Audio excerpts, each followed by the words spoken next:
3 ಪಂಚಾಯತಿಗೆ ಸೇರಿ ಒಂದು ಬೆಸ್ಟಿಗೆ ನಾವು KPS ಸ್ಕೂಲ್ ಮಾಡಿದೀವಲ್ಲ, ಹಂಗೆ CSR ಸ್ಕೂಲನ್ನು ಅವರೇ ಹೆಸರಲ್ಲಿ ಅವರೇ ಬಂಡವಾಳ ಹಾಕಿ ಅವರೇ ಬಿಲ್ಡಿಂಗ್ ಕಟ್ಟು ನಮ್ಗೇನು ದುಡ್ಡು ಕೊಡೋದು ಬೇಡ, ಅವ್ರ ಹೆಸರು ಇಟ್ಕೊಳ್ಳಿಬೇಕಾರೆ ಒಳ್ಳೆ ಇನ್ಫ್ರಾಸ್ಟ್ರಕ್ಚರ್ ಕ್ರಿಯೇಟ್ ಮಾಡಿ ಇಲ್ಲಿ ಯಾವ ರೀತಿ CBSE ICSE ಸ್ಕೂಲ್ನ ಸ್ಟ್ಯಾಂಡರ್ಡ್ನ ಮೇಂಟೈನ್ ಮಾಡಿದ್ದಾರೆ ಅದನ್ನ ನಮ್ಮ ಗ್ರಾಮೀಣ ಪ್ರದೇಶದ ಮಕ್ಕಳಿಗೆ ಸಿಗಬೇಕು ಅನ್ನೋ ದೃಷ್ಟಿಯಿಂದ ಇವತ್ತು ನಾನು ಹೊಸ ಒಂದು ಚಿಂತನೆ ಮಾಡಿ 2,000 ಸ್ಕೂಲ್ನ ಕಟ್ಟಲಿಕ್ಕೆ ಈಗಾಗಲೇ ಹೊರಟಿದ್ದೀವಿ.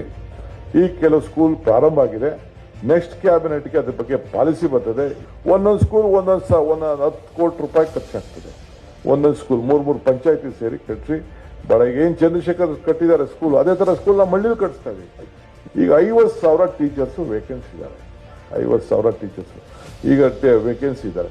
ಆ 50,000 ಟೀಚರ್ಸ್ ವೇಕೆನ್ಸಿ ಇದ್ದಂಥ ಸಂದರ್ಭದಲ್ಲಿ ಈ ಚಂದ್ರಶೇಖರ್ ಸ್ಕೂಲು ಅಲ್ಲಿ 4 ಸ್ಕೂಲು 5 ಟೀಚರ್ ಕಡಿಮೆ ಇತ್ತು ಅಂದರೆ ಇವ್ರು ಆಯ್ಕೆ ಮಾಡಿ ಇವ್ರು ಸಂಬಳ ಕೊಟ್ಬಿಟ್ಟು ಇವ್ರ ಲೆವೆಲ್ಗೆ ಅವ್ರು ನಡೆಸಬೇಕು. ಇವ್ರ ಶಾಲಾ ಮಕ್ಕಳನ್ನ ಸ್ಟ್ಯಾಂಡರ್ಡ್ ಮಾಡಬೇಕು. ಈಗ ನಾನು ಕೂಡ ನನ್ನ ಶಿಕ್ಷಣ ನನ್ನ ಮಗಳಿಗೆ ಹೇಳಿದ್ದೀನಿ, ನನ್ನ ಊರು ಸ್ಕೂಲ್ ದತ್ತು ತಗೊಂಡಿರೋ ಅಂತ. ಈಗ ನನ್ನ ಸ್ಕೂಲ್ ದತ್ತು ತಗೊಂಡು